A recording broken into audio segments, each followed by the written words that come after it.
This is the work of Nikola Tesla.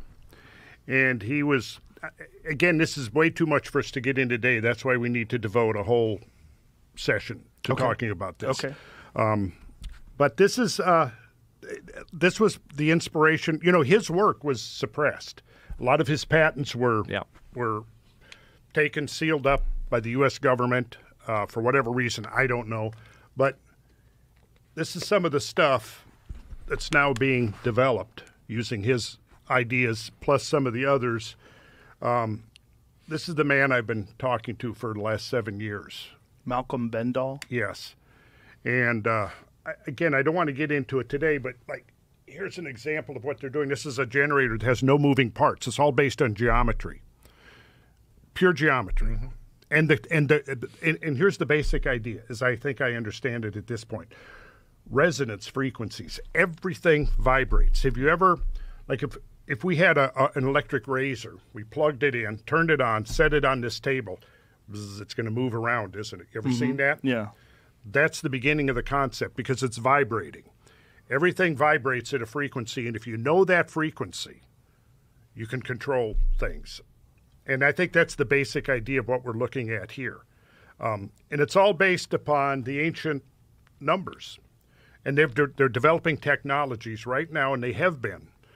I was recently contacted and given the go-ahead that I could talk. I've been sitting on this for 7 years without talking about it because they asked me not to talk about it until they had their patents in place and their licensing. That's all happened since last summer. So we're now free to talk about it. So that's what I'm saying. I think it would be a good idea to get me back on here. We can look at it. I'm going to lay this on Graham so he can look at it too, because I really want to get Graham's feedback on this. I mean, would it be fair to say that there's an element of a rediscovery of a lost technology from the past? I think it would be fair to say that, yes. Yeah. And so through this technology, they're able to move stones or cut stones or all the above? All the above. And even transport them? Whoa, Yes. what is all this? Well, this is the model, and this is diagramming all the frequencies of the elements and what their vibrational frequencies are and the numbers that measure those frequencies. And they're all the numbers we get from looking at these ancient traditions that recur over and over and over again, that I've been talking about in my sacred geometry classes for decades without knowing what the final result was going to be. So this inventor who's working with this small group contacted me, and this is what he told me. He said, you built the foundation. He said, you laid the foundation with your work on ancient geometry, and I built a house on top of it. That's what he said. Nice. So for 7 years, he's been supplying me with all the information. I have copies of all the patents. I have videos of the testing of the prototypes. And Mazda, the car manufacturer in Japan, is getting ready to do a $25 million testing of some of these prototypes that they believe they can retrofit internal combustion engines with. And there's over 100, they've developed over 100 patents on some of this stuff. And it's amazing. And what would be the fuel? Well, plasmoids. Plasmoids, as it says here, are donut or toroidal-shaped clusters of net protons or net electrons that once captured and placed into a toroidal orbit are capable of absorbing, storing, and releasing enormous amounts of energy within their self-generated and structured electromagnetic containment field. Plasmoids, in effect, function as an atomic battery that can be self-charging due to its ability to convert matter to available clean energy.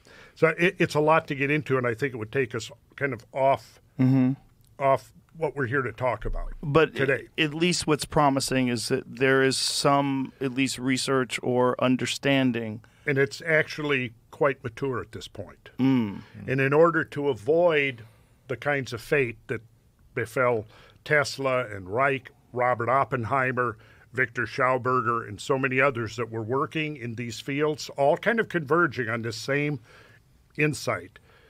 It's been conducted in secret. The laboratory that they've been developing this is in the Maldives, so that it's been immune from government interference. And now I think it's about ready to go the next. Now, what is the motivation of the suppressing of this information? I think in case of Tesla, wasn't it military, the fear of military applications? I also think that, there are huge corporations that have very large investments in a particular path of technology, which is ours. Right. And for somebody to come up with a whole new path of technology, it's very threatening to them. And much better from their point of view to suppress it, or if they can't suppress it, to kind of buy it and hide it, and keep things on the track that they're on now. I would say that's the motive. And maybe for people that are curious about this and maybe even skeptical, consider the massive change that nuclear power provided us. Mm-hmm. Whereas before the 1940s, this was unheard of. Yeah. This even the concept of it. And all of a sudden now we have nuclear power, nuclear weapons, the most profound power known to man currently. Mm-hmm. God help us, it's a power for use by adults, but unfortunately it's delinquent children who are leading our world right now. The leaders of our planet, the politicians out there, they're just complete arseholes. I can't think of any of them who I feel any respect for whatsoever. And it's they who are in charge of this frightening, terrifying technology. We just aren't mature enough as a civilization to manage technology like that. You have to get that level of maturity.